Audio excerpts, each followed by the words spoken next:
So, hello everyone, and welcome to day 2 of Pitch to Scale. I'm pleased to be joining you. My name is Anna Flockett, and I'm the editor of Startups Magazine. We're based over in the UK, and we're a print and digital publication that champions tech startups and small businesses and shares their stories and helps them along their entrepreneurial journey. And I'm pleased to be here introducing today's session, Growth Hacking, with you, which is going to be looking at emerging trends that are making waves in the industry and looking at how stimulating innovation is an effective way to ensure sustainable growth. And to give this workshop, I'm super pleased to be introducing you now to Mine, startup mentor and founder of VistaSant. Mine, the floor is yours. Welcome to the session today. Thank you, Anna. It's great to be here. And I cannot wait to start our presentations, our talk about growth hacking. Before we start, I would really like our audience to be engaged and because I really want to keep this interactive. So if they can ask their questions as we move along, and they can just pop in all the questions so that I can answer them as I'm just going through.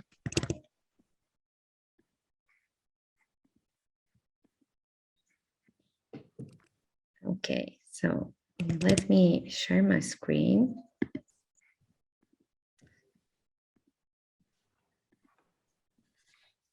Okay, so today we will be talking about growth hacking. It's like a huge topic, but since today we have half an hour, I'll just keep it short. We'll leave some time for your questions. So first, I would like to show you what we are going to be talking about today. So what you should be expecting from today's agenda. First, I'll introduce you to the Lean Canvas methodology and how it is going to help you build your business model, and also how to act as a fundamental for your business. Then we will talk about how to find your early adapters. And then we will talk about a little bit about the channels, and I will give you some examples of successful growth hacking cases. Okay, so this is the Lean Canvas methodology. I'm not sure if you have heard of it. And this is a methodology that is helping you to build a prototype of your business idea so that you can test it with your customers. And this is really a fundamental of building your business. And why? Because it will help you define your target customers so that you are not spending any money or wasting any of your money to a customer base that is not potentially your target, or that you are focusing on non-relevant, irrelevant problem or a solution that you would be working on with your product or service.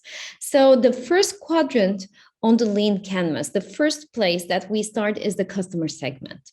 So on the Lean Canvas, you have to define your customer segment with 3 to 4 personas with their lifestyles. And I will also give you examples. If we will have time at the end, I will also give you examples of how to do it. But the most important thing, and that is also the key to successful growth hacking campaign, is identifying your early adapters. So it is really crucial. Why? Because not everyone can be your customer. And even if you have your target customers, you need to have a niche.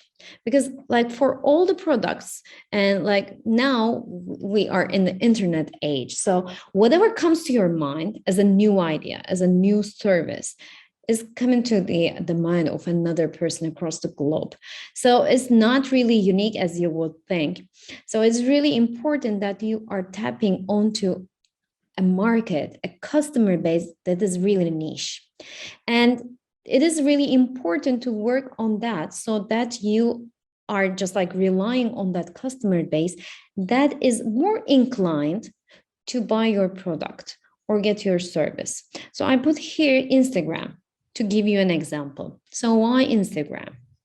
And I wish this was like interactive so that we could, I'm not sure if we can get questions here too. Can I just like see them as comments in the chat section?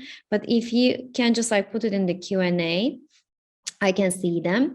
What was, do you know what was working for Instagram? What made Instagram successful? Do you have any idea about that? What made Instagram stick out? I will just like wait for 30 seconds to see the amount of users. Well, what was the initial thing? What was the initial? Yes, the amount of users is making them really ahead of the competition. But how did they get, because amount of users is really the essence of growth hacking, but how did they manage to get those customers in the first place? What was their success? Do you know? Why did it work? Because the reason was that they were tapping onto a market, on a customer base that was niche, that was untapped. And that was being able to only share your photos. Because like we had Facebook, but with the Facebook, the feeds, you can just like write the text, you can just like, comment, share events. So it was just, too crowded. So if you were to show your,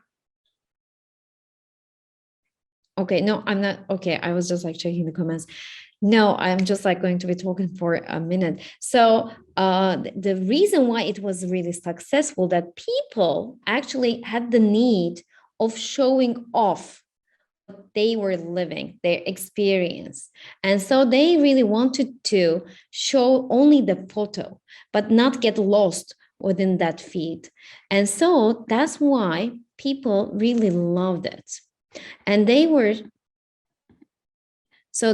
love the idea of only being able to present, to share their photos. And that's why people started, it was first the lifestyle bloggers or like the influencers who used that. And they were their early adapters. So that is the importance of defining, of identifying your early adapters. For the Instagram users, since they were like the bloggers, they were like the influencers who were already sharing what they were doing, what they were buying, where they were going. So they were just like sharing their experiences through the photos. And that's why their early adopters really adopted this more easily than the others would. And they were also the ones who already had the followers. They either had the followers on their blog or their network or their community. So they were attracted into this and they started sharing it with their community. And so that's how it exponentially grew over time. So the next thing is that I would like to mention is defining your early adopters is also important to know where to put your money to. And that is, you should be spending your money wisely. Why? Because as you would know, 20% of your customers, they are going to be bringing you the 80% of your total revenue because they are your valuable customers. They're your profitable customers. And it's important to spend that money either to attract them or to increase their engagement on your platform. So it's really important to define those so that you are not spending your money on the customer base that is not profitable for you. And I'll give you an example. By the way, I'll give you an example from my personal life as well. And also give you an example from like airlines, any VIP services. Why do they just like spend their money, spend their time making their services even better, let's say on business class? Or why would the banks, the insurance companies, why are they making sure that their top customers are being serviced even better? Because they are the ones who are bringing the profit. So that's why you should be focusing on attracting profitable customers. And they are, so early adapters, and then your profitable customers, the ones who are more inclined to spend more money. And I'll give you an example with this. So I'm also a happiness coach, and I start the happiness coach certification program in Turkey for the first time. And I'm based in Turkey. And it was the first program in Turkish ever, first ever. So I started a social media campaign, and I also did some both ads on social media. But the quality of the leads, they were really lower than I was expecting to get. And the affordability, because the certification course is, the program is not that, let me say, not affordable, but that was not the price that the leads that were coming through those ad campaigns from social media could afford. So after I realized that, I just like stopped the campaigns because I saw that it was not working on that channel. So the second thing that is really important is to understand where your customers are. So for me, for that program, my early adopters, because this was like the first program, so I didn't have any word of mouth, I didn't have any testimonials. It was like, fresh, new, from scratch in this market. So what I did, I just like looked at who my early adopters would be. And I just like identified that niche segment of life coaches and also mentors who were already inclined to buy another program, something else to add on to their experience, to add on to their expertise. So that's how I went to those communities of coaches. I just like reached to the influencers. I reached to the bloggers who were recommending these programs, who were talking, already sharing, like those in those communities. They were already exchanging ideas about these new programs. And so that was the place I needed to be. And for me, picking the wrong channel, one, I wasted my time. Two, I wasted my money. And three, I could not get results. So I couldn't have the leads that I wanted to get. So defining your early adopters and also picking the right channel is essential. And you need to understand where your customers are buying the service, the product that you are offering them. Where do you go to find it, to find the options? Or how do they get influenced? So in my case, it was the influencers. It was the coaches. So you should be finding those people, the influencers, the key people who can influence your users, your target customers, your early adopters, so that they can get influenced to buy your products. So it's really important to pick your channels right, so that you are spending your money, you're spending your bucks on the right channel. And sometimes it can be, now it's really popular to do it through digital marketing tools, but it may not always be the case. So it could be, I will be showing you some tools, but it could be like a traditional method. It's only a matter of where your customers are. Where are they? Where is their traffic? Where is the footsteps are coming from? So it's really, the foot traffic is really important. And you need to identify those before you start your campaign.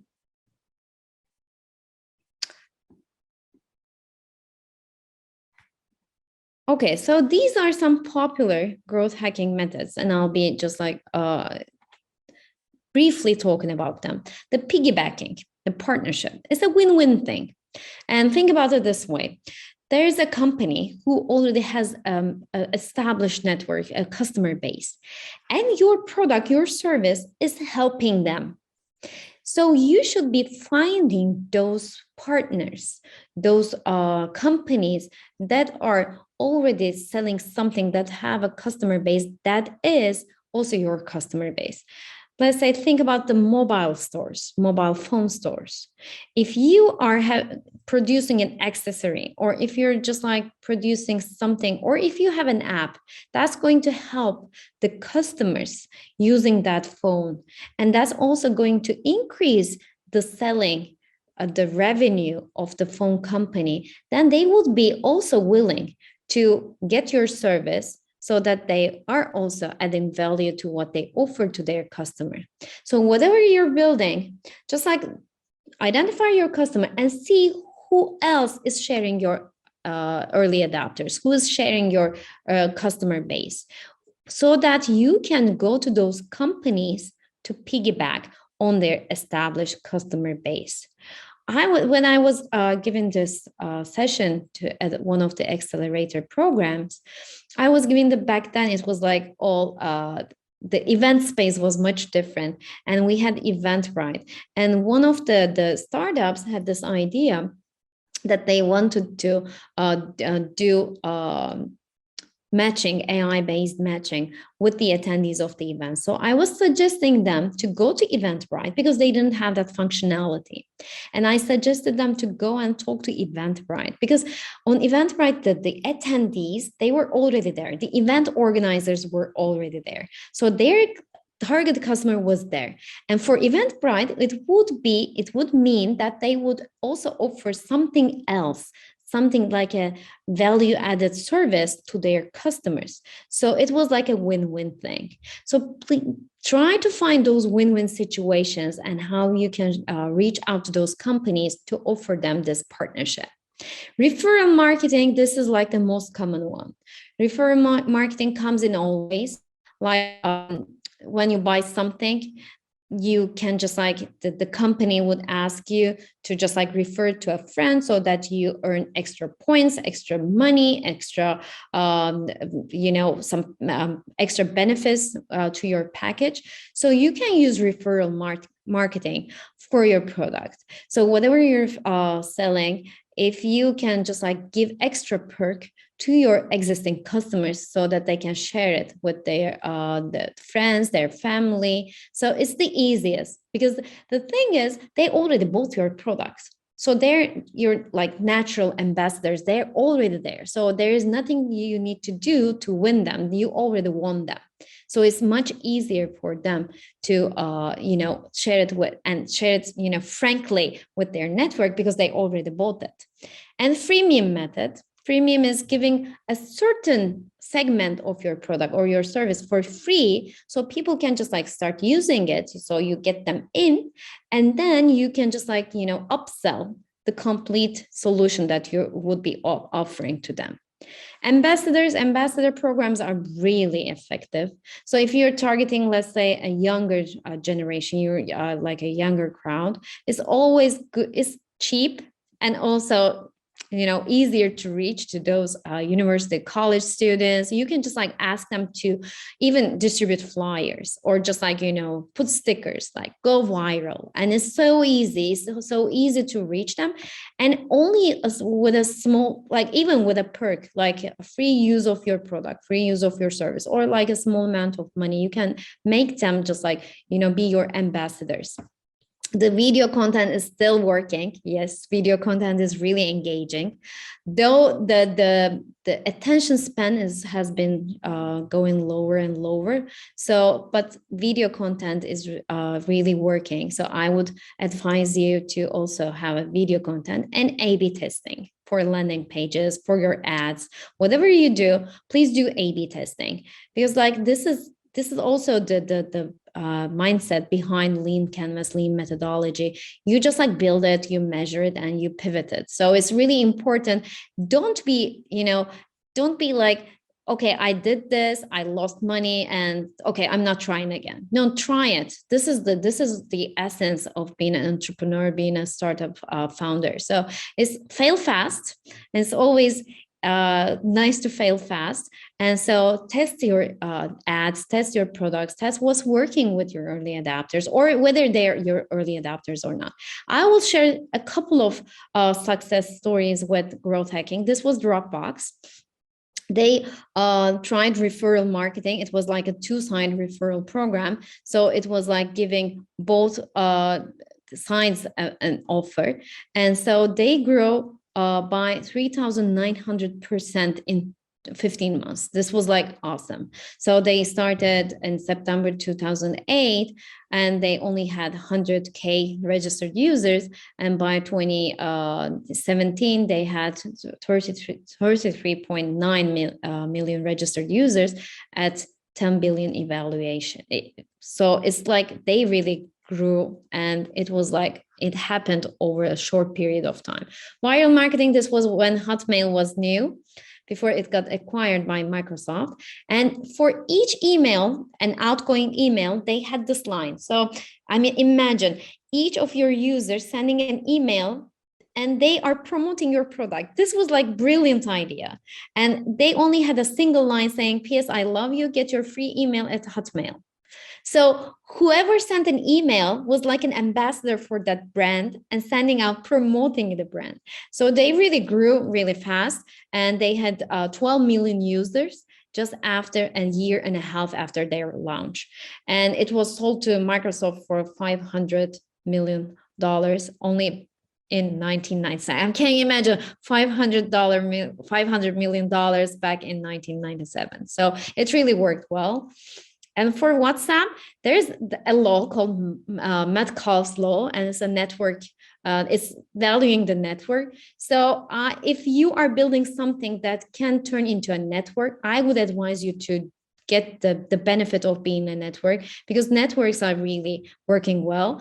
The thing that how you value, how Metcalfe was valuing it was like each person. So like 2 telephones is like 1 connection. So 5 telephones is 10 connection, and 12 telephones is 66 connections. So the connections in a network is that the connection itself times 1 less, divided by 2. So like, can you see the exponential growth? So with 2 telephones, when it's a 1 connection, with 12 telephones is 66 connections. And as you would see the growth of WhatsApp, that's what happened here. That was the network effect. So if you can build a network that really works well, you can just like see an exponential growth over time. By the way, do we have questions? I have one more example. We do. Okay. I have then just one more example. This is not a startup, but this was like a mindset. This is growth hacking mindset. So this man, he couldn't sell his house at 500,000 pounds. So that's when he decided to do a raffle. So he said, okay, I'm doing a raffle for £2. So the tickets, he sold the tickets at £2. And his aim was to actually, get only £400. And the goal was 500,000. He raised 890,000 pounds. Can you imagine? My gosh, that's crazy. Yeah. It was only £2. I mean, you would, and the woman, by the way, the woman who got the house, she paid £40. So she only got 20 tickets. For 20 tickets, she got the house. So can you imagine? So this is the beauty of growth hacking. This is really that's why I put it, this is not a startup idea. This is not a startup growth hacking technique that it worked, but this is from real life. So you should have the mindset of growth hacking, not only like, don't focus on like what I should be doing, what is the channel, have the mindset of growth hacking. Yeah, definitely.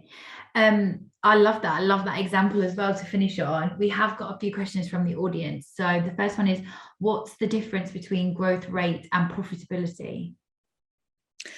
Okay, so growth rate and profitability is okay. So the scaling, let me say scaling is really important for the startups to get invested. And in that way, you cannot be profitable, but you can be scaling, you can be growing. And the thing is only a matter of how you, let me just like, show one thing.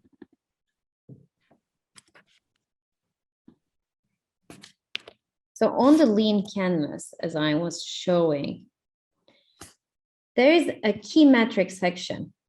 So you should be defining what is the key metric to measure the success of your startup. Is it growth? Is it like for the networks? It's the growth, it's the number of users.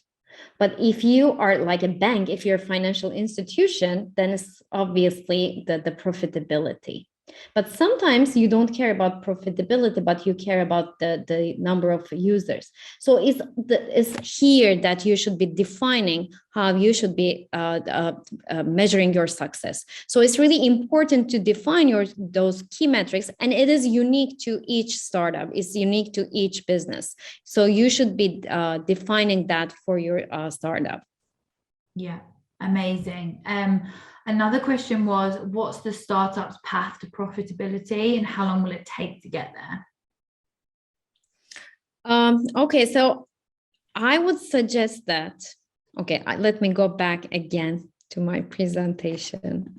Yeah, of course. And someone similarly also asked, can you use growth hacking in smaller organizations? So again, guess startups. Yes, yeah, you can just like use it with any business, any scale, any value, any scale. Okay, so here, this is also important part. Cost structure and revenue streams. This is why only 1 in 10 startups just go on. This is one of the main reasons why they fail, is because they are not planning this right at the beginning. And that is really crucial for profitability. You need to identify those cost structure, because like sometimes it's not foreseen. So you have to put everything, and you have to just like define the right business model. And if it's not working, by the way, it's really important about profitability. If it's not working, then you should be pivoting your business model as well, your revenue model. So let's say if it's a subscription, and I would strongly advise that, and you would see also that now we are seeing more SaaS startups. So everyone's just like turning into a SaaS model. And that is for cash flow, because like for a startup, it's also crucial that you have a positive cash flow. Even if you get invested, you have to have a longer runway. And to do so, it's really important to manage that through a steady cash flow. And that's why I would advise, if you can turn your business into a SaaS model, which is, I'm not sure if people are familiar with the term, but it's a software as a service. So I would advise that you turn your revenue model into a software as a service, so people subscribe, and that you have a steady cash flow throughout time, so that you can just like get profitability and in a shorter period of time. Amazing. And someone else has asked, how do you balance experimentation with tangible results? Okay, so if I'm getting the question right, so I would not say, there's no balance. Because like it's an ongoing process. So it's not like, okay, I'm now experimenting, and okay, now it's the tangible results and go on. Even the tangible results, they are going to be outdated by the time that you are building something. We are that quick at the moment to react to things.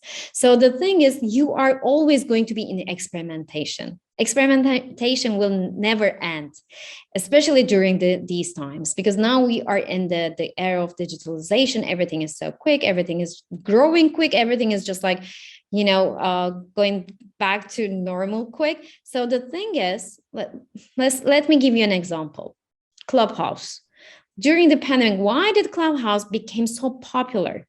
Because they were tapping onto one significant need for that moment. And what was that? People were locked down. They were in lockdown. They could not interact. They were not being able to go to the events. So that was an entertainment. That was like maybe like the only entertainment that united people. So people were really enthusiastic, and it was a VIP thing. So it was like invite only. People loved the idea. But then, it was like it jumped, skyrocketed, like, and then it went down so quickly. So what they missed was they were not experimenting. It was like skyrocketing, and before they knew, it was already outdated. So I hope now they're experimenting something else, and that they will turn it into something more sustainable, because the reason why it did not stay sustainable, because whatever you were talking in those rooms, they could not be recorded, so they could not be repurposed. And this is digitalization. This is now the era that we are living. It's all about content. It's all about data. And so what's the use of talking if I cannot repurpose it? Like even like here, now we are recording this so that Pitch to Scale can repurpose this and use it for the people who could not make it. Yeah, no, I couldn't agree more. You've got to think ahead of the game, haven't you? Especially in today's digital world. Someone also has asked, how do you prove that digital marketing and growth hacking are different? I did not quite get it. So, I mean, growth hacking doesn't need to be digital marketing. So, like, as I was saying, like a growth hacking can be, let's say, your ambassadors at the university, and they can just, like, as I said, use flyers. They don't need digital marketing for that. So growth hacking, as I said, is more like a mindset. And it's just like, how it is working. And so usually like it's more vital, it's the impact is, we are talking about the impact and the scalability. And also it's like an exponential impact. With digital marketing is more like, it's marketing on the digital side. So it's, it doesn't necessarily, so growth hacking doesn't necessarily mean it's digital marketing. Yeah, definitely. Nathan has said, which is better, growth strategy or growth tactic? Strategy. I mean, the thing is, I mean, you need to, that's why I'm just like saying you need to do the lean canvas, because the lean canvas is creating your strategy. You have to have that canvas. But when I say strategy, it's not like the strategy that we were talking like 10 years ago. The strategy, you have to have, of course, tactics, and like for daily tactics. So you have to be quick to react to changes, but you need to have a strategy, because strategy is like a map. So you need to know where you're going to. But you can change your way. I mean, you can just like change the path you're taking as you are going to that direction. But you need to know your direction. So it's just like a ship. If you're just like on a ship, you need to know where you're going, or otherwise you'll be just like, you'll never know which direction to go to. Yeah, definitely. I am conscious of time, but I'll just ask you the last couple that have come through. So someone has said, how many stages of growth hacking are there? And then someone else has said, is growth hacking only for startups? Which I think we've kind of covered, and we've said it's relevant for startups, but it can be used by anyone. But yeah, I'll let you cover both of them, Mina.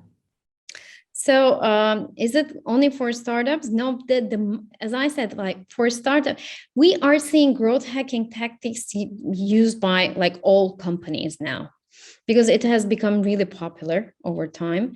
And it has become popular thanks to digital marketing, of course, and thanks to being digitalized.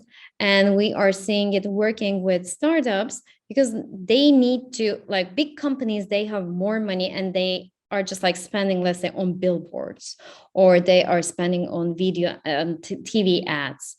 But with startups, they only have limited resource, limited budget.